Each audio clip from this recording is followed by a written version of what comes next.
Hey, Letsynthesize here, welcome to the newest Synthesize Sunday episode. But before jumping into it, I just want to wish you a very happy new year, guys. So what I want to talk about today is how to match your intro with drop. You know, I talked about a lot of guys and most of you voted for my query about what to talk about in the newest episodes. And most of you guys were very interested in how to, match the intro and the drop, because I'm sure that is a common problem that you make a very nice intro and when you go to the drop, it just, falls apart because somehow they didn't match. And this is, I know it's very annoying, and I ran into this trap a lot basically, and not only in dubstep but any other genres and other styles. But I collected you 6 tips, what I experienced during the years, making tracks and other stuff like sample packs and different produced stuff. I think this can be very helpful if you put it into practice. So the first what I experienced and listened to a lot of newbie songs is the problem with matching the colors of the drop sounds and the intro sounds. So for example, you make a generic sounding intro with, like vocals or something, but when you get to the drop, you make a very deep and very Nero-ish, very evil kind of sound, which somehow doesn't go well with the drop. So this is the first tip. You need to take care of, well, not only the sounds and the tones, but the frequencies. So be sure that, for example, if your intro focuses really heavily on middle frequencies, for example, if you use a vocal, you really want to, match the drop with that energy. For example, you don't want to use Nero basses, because, those basses are very empty in the middle frequencies. So I definitely recommend you to, match these colors, match these frequencies. So I'm not sure that it is a good idea to have a Nero kind of drop with a vocally kind of intro. But of course you can break this rule, but let's talk about it a little later. My second tip is I heard a lot of songs with very full intros, complex and nice, but the drop was very empty. So for example, if you use a vocal, again, let me get back to this idea and to this topic. You use a vocal with lots of little harmonies and little arpeggiators and stuff like offbeat chord steps, etc. in the background with lots of background noises. So I recommend you to take care of the instruments and the number of instruments what you use in the intro and the drop. So if you make a full intro, you want to make a very full and complex drop, like not only one rhythm bass or only one like vocal bass or something, but you really want to make it complex. If your intro is complex, you really want to make your drop complex. Of course, as I said before, you can break these rules, but in most of the cases this can work. So this was the second tip. My third tip is I learned my third tip when I made my song Wave Shock. I just loaded that stuff here because, I made this song. I ran into the same problem that I made a very nice intro with a very nice build of, well, at least I love it. But when I just got to the drop, somehow the energy broke. So I don't know why. And I mean, for a lot of time, I spent days to figure it out what was the problem.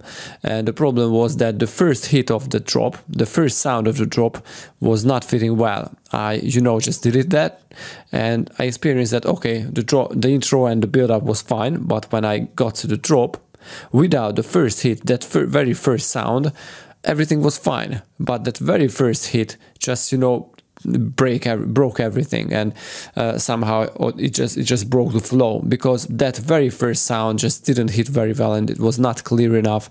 It didn't have any presence in the mix.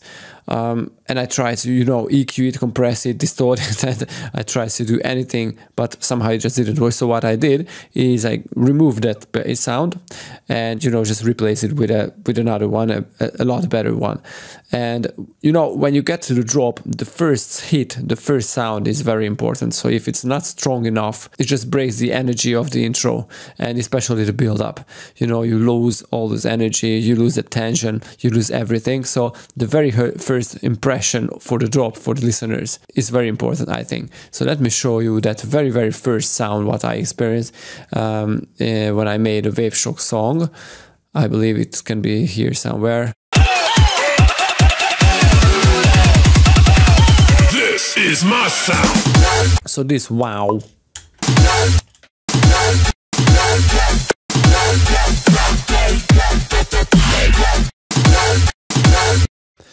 So it has that tension, it has the clarity to get listeners ready for the main drop sound.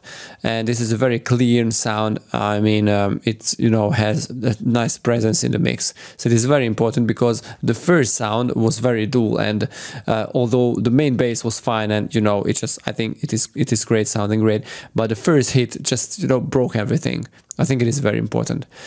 So the fourth tip is try to grab the groove of the intro and apply it to the drop. So for example, if your intro is very, you know, dynamic, and it's not only just pam pam pam pam pam or something like this, but moves a lot. It contains 16th and maybe 32th rhythms. I think a regular rhythm pumping wobble kind of bass, well, I think it's not the best idea to have in the drop. So I definitely would just, you know, match the groove of the intro and the build of the intro and the drop. So if you have a very dynamic and very, well, I would say fast, but you know, it is not really fast because I bet you don't change the tempo of the song, but somehow the rhythm is very or jumpy or skippy or something. You really want to keep that style and that kind of groove to your drop too. The drop should always be a lot stronger, and it must contain a lot more energy than the intro and the build-up in volume 2. My fifth tip is about build-ups, and we just got to the point what I mentioned before, is you can break these rules if you use your build-up smart and clever. And for me, you know, I heard a lot of songs which applies this, because you can match everything with everything. Dubstep is a very nice genre and very nice style to combine and fuse different styles. And Virtual Riot made some pretty nice song, for example, just making a jazzy, swingy kind of acoustic, instrumental kind of sound and song with a dubstep drop. And he faded the intro to the drop pretty nicely. So let me show you one thing. This is a Virtual Riot VIP song, Every Day. And this is a very, very regular thing to, you know, match the drop and the intro, especially if your intro is very, very different in style than the drop. So let me show it to you now. I'm giving up, letting it go. You're like a ghost, but I ain't afraid. No, be scared. I won't play you. This ain't usual. Let you for the win. I could be your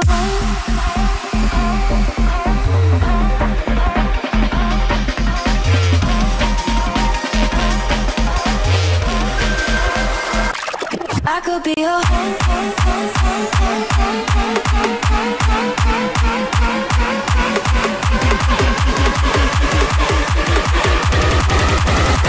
I could be your. Okay, so this is what I was talking about. You know, the drop was very like future basic kind of sound, and the drop is very heavily is a very heavy dubstep, like a regular dubstep with heavy basses. But somewhere in the intro, you know, you made a break. Virtual Riot made some very nice changes using that vocal chops, and before the drop, he started to, you know, make these kind of stuttering, repeating kind of rhythm using the vocals and those build-up risers and noises and stuff. But he also started to pitch up all these sounds, and you know, this always makes a very nice transition, because somehow, you know, you just get out from the harmonies of the intro because you break it using this pitch bend stuff, and when you got to the drop, you forgot what you had in the intro. So this is a very nice trick. Like, I would say it always works, but somehow this is the weakest. Well, in my eyes, it is the laziest thing to you know, make. Yeah, you just make some cuts, try to repeat that, start pitching it up, and boom, you made a transition. But for me, I would say it's very boring. You know, I hear it in almost every kind of EDM songs, not only in dubstep, but you know, everywhere. For me, it's just the laziest point. I don't really prefer that, and I don't recommend that. But you know, this is a solution if you are really out of ideas and you just before you get into the black zone, like depressing and losing all your inspiration. Try this. This always works. Okay, so this was the fifth tip. By the way, Zomboy made this too in his Immunity song, which is pretty impressive. I pretty love that song.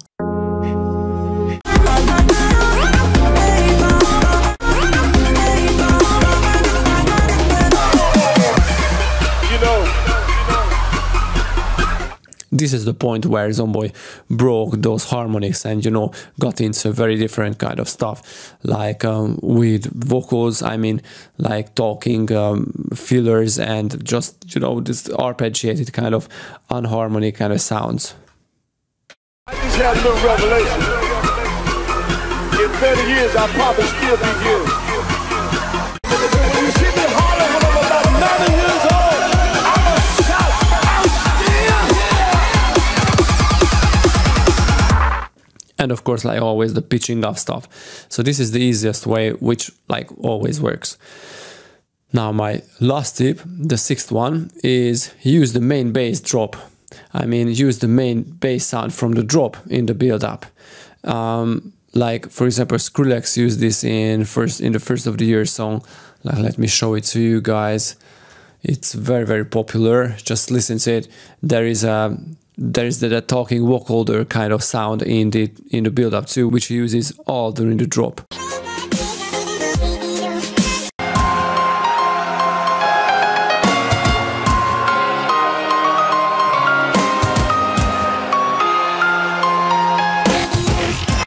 This is the point, that vocoder kind of bass under the chipmunk kind of vocals.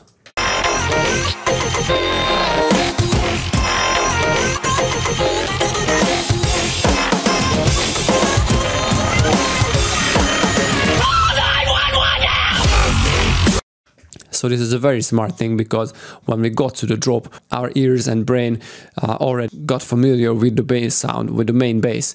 So you don't need to, you know, match all the things, because just, you know, you just faded that bass sound into the ear of the listener, into the brain of the listener. It's a very nice thing, and it always works. And I also use this in one of my work in progress songs. Let me show it to you.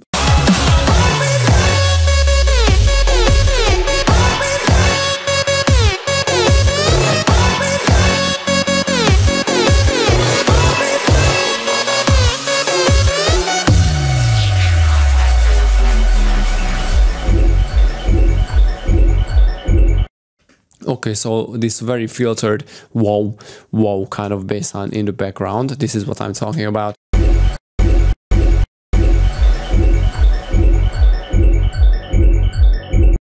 So this is a cut from the drop, which plays on the first hit, I believe, if I find it. This is the place where it hits.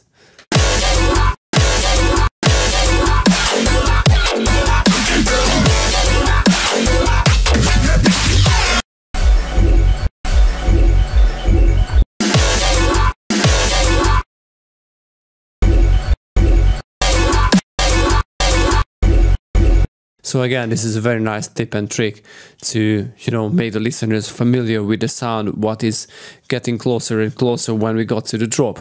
So I would say it always works, but somehow I don't feel it cheating, and I don't feel it a lazy solution to, you know, to do it.